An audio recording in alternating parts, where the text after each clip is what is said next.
আউযু বিল্লাহি মিনাশ শাইতানির রাজীম বিসমিল্লাহির রহমানির রহিম। সম্মানিত দর্শকবৃন্দ, আসসালামু আলাইকুম ওয়া রাহমাতুল্লাহ। যদি টাকার প্রয়োজন পড়ে তবে আপনার অন্য কারো কাছে যাওয়ার প্রয়োজন নেই, কারো কাছে চাওয়ারও প্রয়োজন নেই।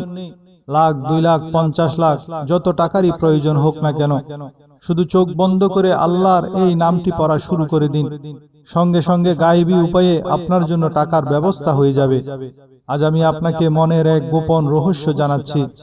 এটি এমন একটি ওজিফা ও তাসবির আমল, যা আপনি যদি এই নিয়তে করেন যে, হে আল্লাহ, আমাকে ধন সম্পদ দান করুন, আমার দারিদ্রতা দূর করে দাও, আমাকে ধনী বানিয়ে দাও এবং আমাদের ঘরে প্রচুর টাকা পয়সা ও রিজিক দান করো, তবে পূর্ণ দৃঢ় বিশ্বাস ও আল্লাহর উপর ভরসা রেখে এই ওজিফাটি পড়ুন।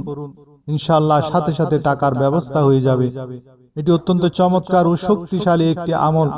যে ব্যক্তি এই আমলটি করবে, আল্লাহ তাআলা তাকে অলৌকিকভাবে অর্থ সম্পদ দান করবেন এবং সে আর্থিক দিক থেকে কখনোই পেরেশান বা বিপদে পড়বে না। একবার আমি এক বুজুর্গের পাশে বসা ছিলাম। তিনি বলছিলেন, বাবা, আমি 35টি দেশ ভ্রমণ করেছি, কিন্তু একটি টাকাও নিজের পকেট থেকে খরচ করিনি এবং কারো কাছ থেকে কোনো অর্থ চাইতেও হয়নি। আমি জিজ্ঞেস করলাম, হুজুর, আপনি এমন কি করেন? তিনি বললেন, আমি এই আমলটি করি। এই আমলটি কিন্তু কেবল কোনো বুজুর্গ বা শায়েখ নিজের বানানো নয়। এক সাহাবী আমাদের প্রিয় নবীজি সাল্লাল্লাহু আলাইহি ওয়াসাল্লামের কাছে এসে বলেছিলেন, হে আল্লাহর রাসূল, দুনিয়া আমাকে ছেড়ে গেছে, অর্থাৎ আমি অত্যন্ত নিঃস্ব ও অভাবী হয়ে পড়েছি। তখন প্রিয় নবীজি তাকে এই আমলটি দিয়ে বলেছিলেন, তুমি ফেরেশতাদের তাসবিহ কেন পড়ো না? এবং তিনি এই তাসবিহটি শিখিয়ে দিয়েছিলেন। আজ সেই নববী তাসবিহটি আপনাদেরকে শেখাবো। আল্লাহর একটি নামের ওজিফা এবং সূরা কুরাইশের সহজ ওজিফা আপনাদেরকে শেখাবো। আজকের পর আপনার আর টাকা পয়সার অভাব থাকবে না।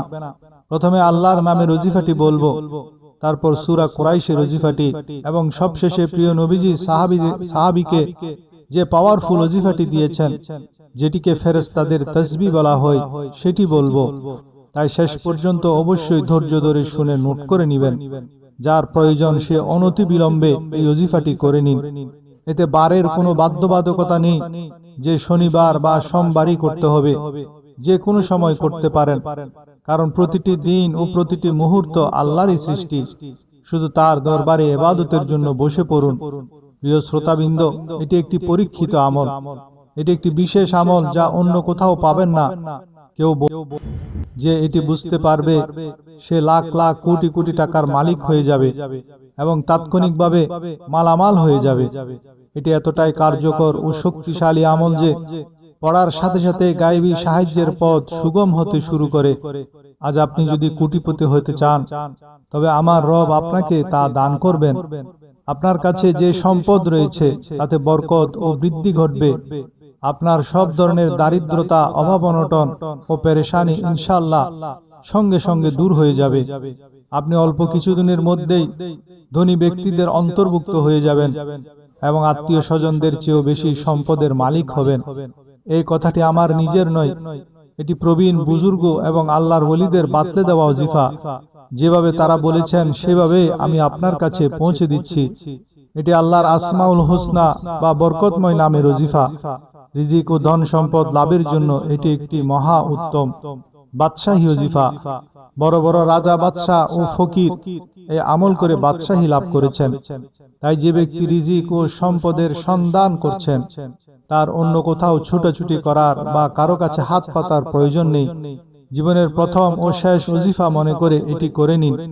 অনেকে অভিযোগ করেন যে বড় বড় ওজিফা করেও কোনো কাজ হচ্ছে না। আসুন, আজ আপনাকে এমন এক আমল বলছি যা মাটি স্পর্শ করলে সোনা হয়ে যায়। এটি আপনার জীবন ও বংশকে সমৃদ্ধ করার আমল। সারা জীবন আপনার ঘর থেকে মাল সম্পদ কমবে না এবং সব অভাব অনটন দূর হয়ে যাবে। আল্লাহর এই বরকতময় নামগুলো আমি যেভাবে বলবো ঠিক সেইভাবে ধারাবাহিকতায় পড়তে হবে। মূল বিষয় হলো আপনার মধ্যে দৃঢ় বিশ্বাস, ঈমানে কামিল এবং আল্লাহর জাতের উপর পূর্ণ আস্থা থাকতে হবে। এই ওজিফা পড়ার সাথে সাথেই হাতে ধন সম্পদ আসতে শুরু করে, রিজিকের বৃষ্টি বর্ষিত হয় এবং সম্পদ আপনার উপর আসক্ত হয়ে যায়। এখন আর আপনাকে সম্পদের পেছনে দৌড়াতে হবে না। বরং সম্পদ নিজেই আপনাকে খুঁজে আপনার ঘরে আসবে। এই আমল না করলে পুরা জীবনে আফসোস ছাড়া আর কিছুই থাকবে না। আপনি যদি নিজের ভাগ্য পরিবর্তন করতে চান তবে অনতিবিলম্বে আল্লাহর দিকে প্রত্যাবর্তন করুন। ইনশাআল্লাহ সাফল্য আপনার ভাগ্য হয়ে দাঁড়াবে এবং প্রতিটি উদ্দেশ্যে আপনি কামিয়াবি লাভ করবেন। সময়ের গুরুত্ব বিবেচনা করে আসুন আজকের এই বরকতময় ওজিফাটি জেনে নিই। তবে তার আগে আপনি যদি চ্যানেলটি সাবস্ক্রাইব না করে থাকেন তবে এখনই সাবস্ক্রাইব করে নিন, কারণ এই ধরনের অনেক আমল নিয়মিত আপনাদের জন্য নিয়ে আসি। ভিডিও শুরু করার আগে অনুরোধ করব, কমেন্ট বক্সে অন্তরের অন্তঃস্থল থেকে অন্তত একবার আল্লাহু আকবার লিখুন। এবার শুনুন আমলটি করার নিয়ম। যে কোনো দিন যে কোনো নামাজের পর যখনই যেখানে সময় পাবেন পবিত্র অবস্থায় যায় নামাজে বসে প্রথমে নবী করিম সাল্লাল্লাহু আলাইহি ওয়াসাল্লামের প্রতি 11 বার দরুদ শরীফ পড়ুন। আপনি চাইলে যে কোনো ছোট দরুদ যেমন সাল্লাল্লাহু আলাইহি ওয়া আলিহি ওয়াসাল্লাম বা সাল্লাল্লাহু আলা মুহাম্মদ পড়তে পারেন। তবে সম্ভব হলে দরুদ ইব্রাহিমি পড়ার চেষ্টা করবেন, কারণ ফজিলতের দিক থেকে এটি সবচেয়ে উত্তম। 11 বার দরুদ শরীফ পড়ার পর আপনার নির্দিষ্ট উদ্দেশ্য বা চাওয়ার নিয়ত করুন।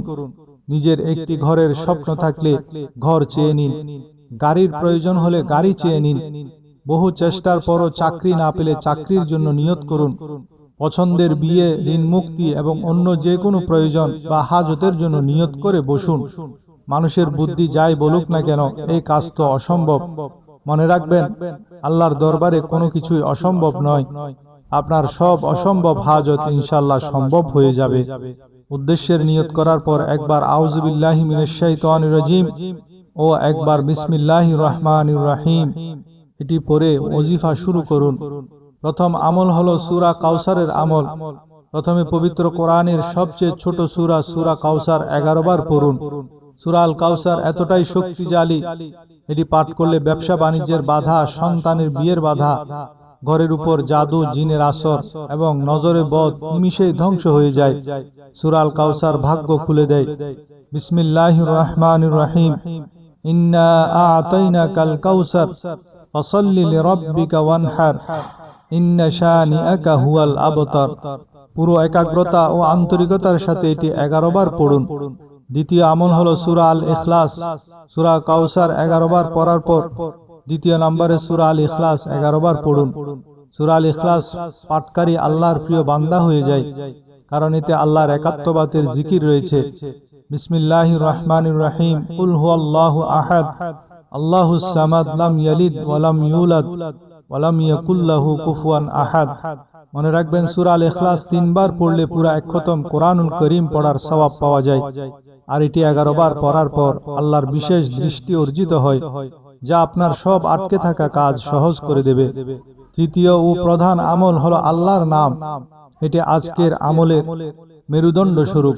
এরপর চোখ বন্ধ করে আল্লাহর একটি জাতি নাম এবং একটি সিফাতি নাম একসাথে মিলিয়ে ইয়া আল্লাহু ইয়া গনিয়্যু, ইয়া আল্লাহু ইয়া গনিয়্যু, ইয়া আল্লাহু ইয়া গনিয়্যু, এই দুইটি নাম একসাথে মিলে একবার গণনা হবে।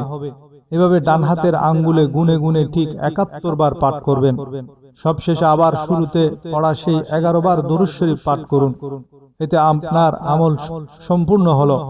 আমল শেষ করার পর উঠে যাবেন না, 2 হাত জোর করে প্রথমে নিজের গুনাহের জন্য তওবা করুন, কারণ অনেক সময় মানুষের নিজস্ব গুনাহের কারণে দোয়া কবুল হয় না এবং আমল কাজে আসে না।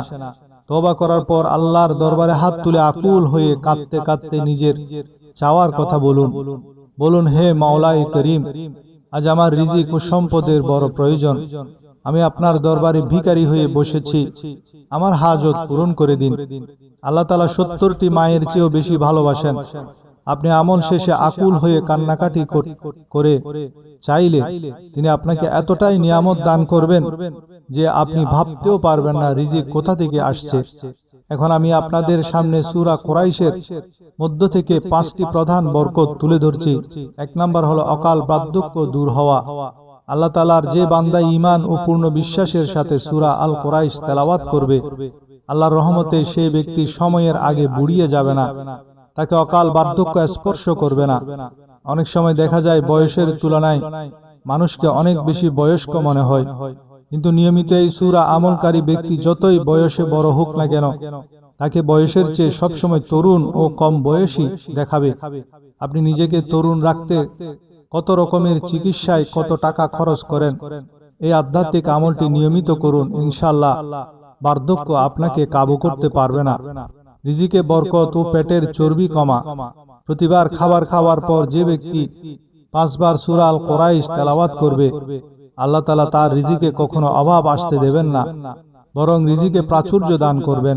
এছাড়া এই সূরা পড়ার বরকতে খাবার খাওয়ার পর শরীর খারাপ হবে না, পেট অস্বাভাবিকভাবে ফুলে যাবে না বা মেদ ভুঁড়ি বাড়বে না, এমনকি অতিরিক্ত বেড়ে যাওয়া ভুঁড়িও ধীরে ধীরে কমে যাবে। দামি দামি চিকিৎসকের পেছনে না ছুটে খাবার পর এই আধ্যাত্মিক আমলটি নিয়মিত শুরু করে দিন। 3 নম্বর হলো পাকস্থলীর রোগ ও গ্যাস্ট্রিক থেকে মুক্তি। আমরা দৈনন্দিন যে খাবার খাই, অনেক সময় তা আমাদের স্বাস্থ্যের জন্য ক্ষতিকর হয়ে দাঁড়ায়। পাকস্থলীতে চাপ সৃষ্টি করে, অ্যাসিডিটি, বদহজম বা গ্যাস্ট্রিকের সমস্যা তৈরি করে। কিন্তু আপনি যদি সকাল, দুপুর ও রাতে খাবার খাওয়ার পর 5 বার করে এই সূরা কুরাইশ তেলাওয়াত করার অভ্যাস গড়ে তোলেন, তবে আল্লাহ তাআলা আপনার খাবারকে কখনো ক্ষতিকর বা বিষাক্ত হতে দেবেন না। এই সূরার বরকতে পাকস্থলীর সমস্যা দূর হবে এবং শরীরের ভেতরের নানা শারীরিক রোগ ব্যাধি নিরাময় হবে। 4 নম্বর হলো ইউরিক অ্যাসিড ও কোলেস্টেরল নিয়ন্ত্রণ। খাবারের পর, আগে, পরে একবার দরুদ শরীফ সহ 5 বার সূরা আল কুরাইশ পড়ার নিয়ম বানিয়ে নিলে আল্লাহ তাআলা স্থায়ী গ্যাস্ট্রিকের সমস্যা পুরোপুরি দূর করে দেবেন। পাশাপাশি শরীরে ক্ষতিকর কোলেস্টেরল ও ইউরিক অ্যাসিড তৈরি হওয়া বন্ধ হয়ে যাবে। যারা এই ইউরিক অ্যাসিড ও কোলেস্টেরলের পেছনে মোটা অঙ্কের টাকা খরচ করছেন, তারা নিয়মিত এই আমলটি শুরু করতে পারেন। 5 নম্বর হলো ইবাদত উদ্দীপনা ও শারীরিক শক্তি লাভ। খাবার খাওয়ার পর সেই খাবার আপনার শরীরে অলসতা ও ক্লান্তি আনবে না, বরং ওই খাবার থেকে পাওয়া শক্তি আপনাকে আল্লাহর জিকির ও ইবাদত বন্দেগী করার তৌফিক দেবে। এই আমলের বরকতে খাবারের পুষ্টি আপনার মনে ইবাদতের প্রতি ব্যাকুলতা ও ভালোবাসা তৈরি করবে। আমি আপনার সামনে 5 বার সূরা কুরাইশ পড়ার এই 5টি বরকত তুলে ধরলাম।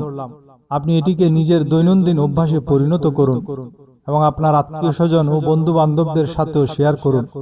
অন্যের ভালো করলে আল্লাহ আপনারও ভালো করবেন। এবার আসুন এক সাহাবী কি আমল করে দ্রুত প্রচুর সম্পদ ও টাকার মালিক হলেন তা শুনুন। এই আমলটি কিন্তু কেবল কোনো বুজুর্গ বা শাইখের নিজের বানানো নয়। এক সাহাবী আমাদের প্রিয় নবীজি সাল্লাল্লাহু আলাইহি ওয়াসাল্লামের কাছে এসে বলেছিলেন, হে আল্লাহর রাসূল, দুনিয়া আমাকে ছেড়ে গেছে, অর্থাৎ আমি অত্যন্ত নিঃস্ব ও অভাবী হয়ে পড়েছি। তখন প্রিয় নবীজি তাকে এই আমলটি দিয়ে বলেছিলেন, তুমি ফেরেশতাদের তাসবিহ কেন পড়ো না?